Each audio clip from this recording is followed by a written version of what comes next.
groups, a lot of sport. I'm not even going to say because I think I got the name wrong, but there is a sports group that about 4 different locations in our area, and working with them. I know not always the same demographic of people, but actually working with them and seeing if people who are going there would actually be interested in what we were doing. It's not exactly a competitor if you helping all the children get to the same point. It's a bit of an interesting thing when you talk about youth groups, because you probably don't behave as competitors. You've always got, because of what you do, because it's you'll then end up fighting over kids, which is a bit nuts. So I do understand there's a collaborativeness, and to be honest, between direct rivals, there's always been. I mean, I worked up in Leeds, and one of our biggest rivals, we would work with them if we felt a job that we got just wasn't for us and it was for them. We'd pass it over, and vice versa. But we hated them as well. you know what I mean? There's that kind of respect/hate. But I don't think you'd have that so much with this kind of thing. There's a bit of politics in that space, but nothing too crazy. There's probably a lot of things I've known with funding stuff where it's like one group always gets the funding and everybody hates them. And everybody thinks they're rubbish. But there's probably some value behind it. Or, the head knows the person who's something like that. I do understand, all right, cool. Is there anything else, Dan?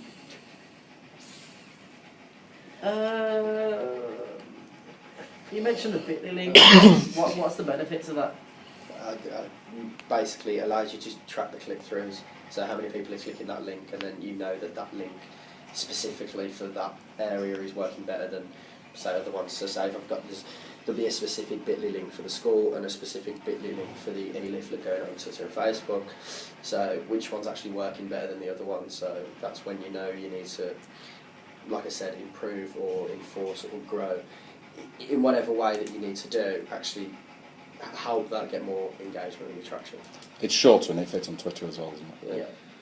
So it means you can have one link across all of them rather than having this one. Yeah. That's right. No, that's good. Well thought out.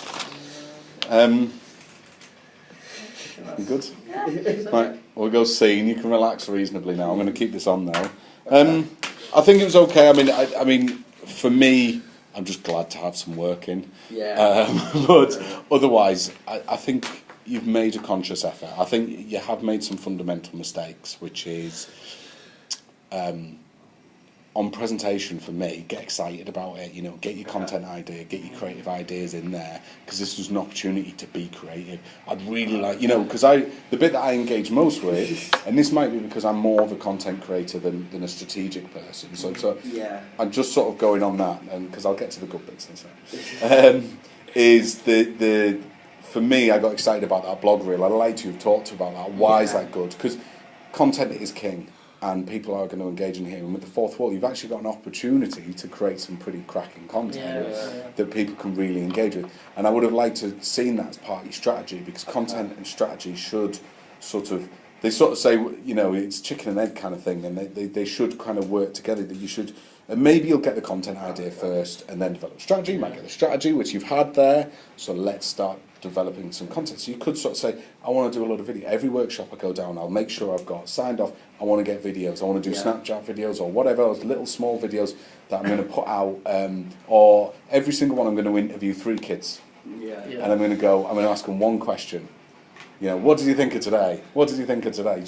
You've got an opportunity to actually make a lot of stuff really cheaply, really easily, and stick it out on social media. And then you sort of say, well, and because of that, I feel people will go on. Why do young people go on? Because they need to. Young people feel like they need to be involved and kept up to date. Okay. When I was a kid, and I'd always go out on a night out, not because I'm a big party animal, because I didn't want to miss out. Right. Now I don't care. I've done everything. People go, if I feel like going out, I'll go out. If I don't, I'm not that bothered because I don't feel like I'm going to miss anything. So you could try and get that attitude on social media or something like that. I think the strategy was great. I really enjoyed that. I love stats. I love the fact that you're reviewing over stuff as well, because I think that's really, really important. The amount of people who put stuff out on social media and don't look over it, so they don't know what's actually working. They're just blindly doing stuff. is a pain. I And think- all you have to do is, yeah. it's not, you don't have to be a mathematician or Yeah. statistician. You just have to look at it and go, well, that's got more views than that one, so let's do more of that. Yeah. It's not about time as well.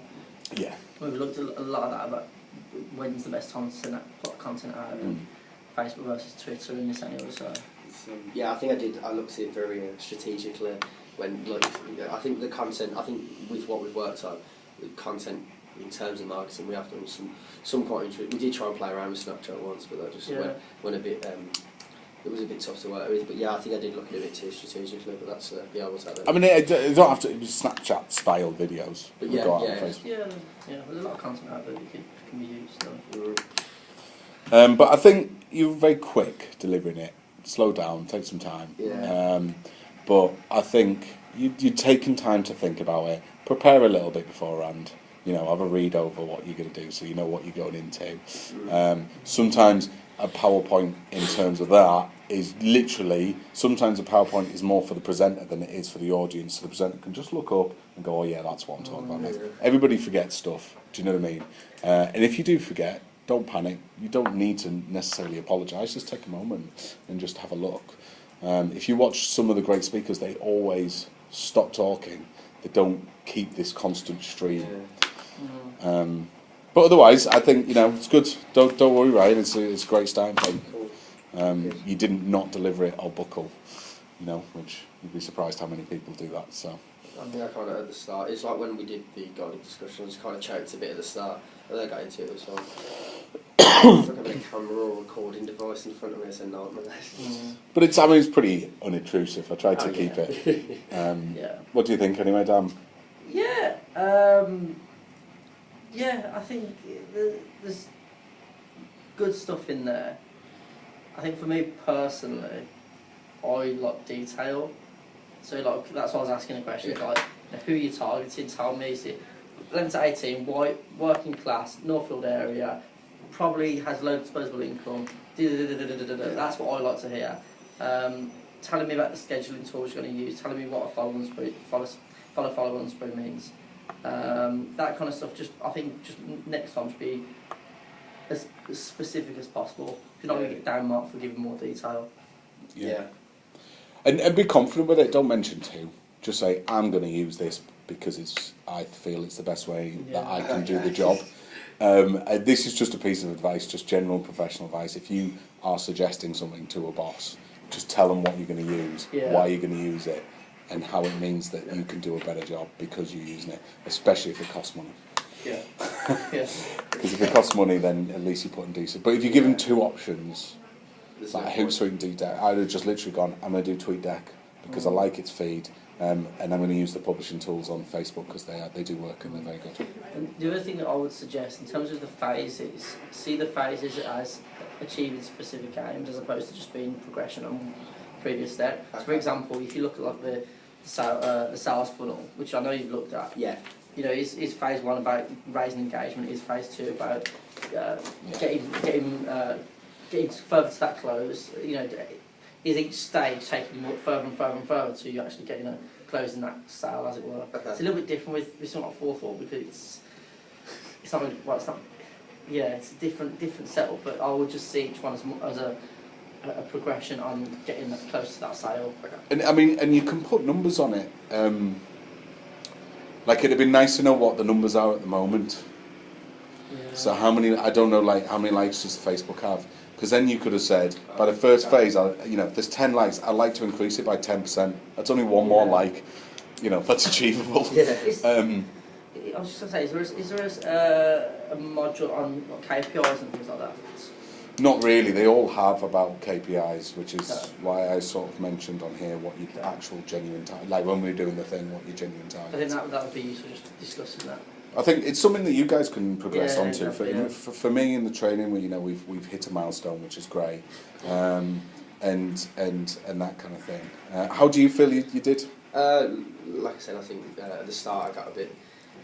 I think I bumbled over it a bit at the start, and at the end I was just like, just say how it is. But I think I did rush through it a bit.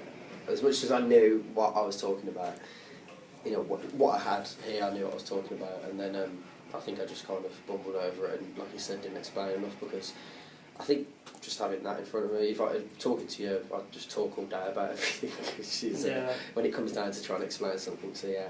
I think you've got a lot of knowledge about how to do it. Like, you understand why Hootsuite's better than TweetDeck, and you can make a decision on that. And I think it's just making sure now when you're actually presenting it, all that knowledge is in there. Yeah. And I think that's something we can work on, just work on your presentation technique a little bit. Yeah. But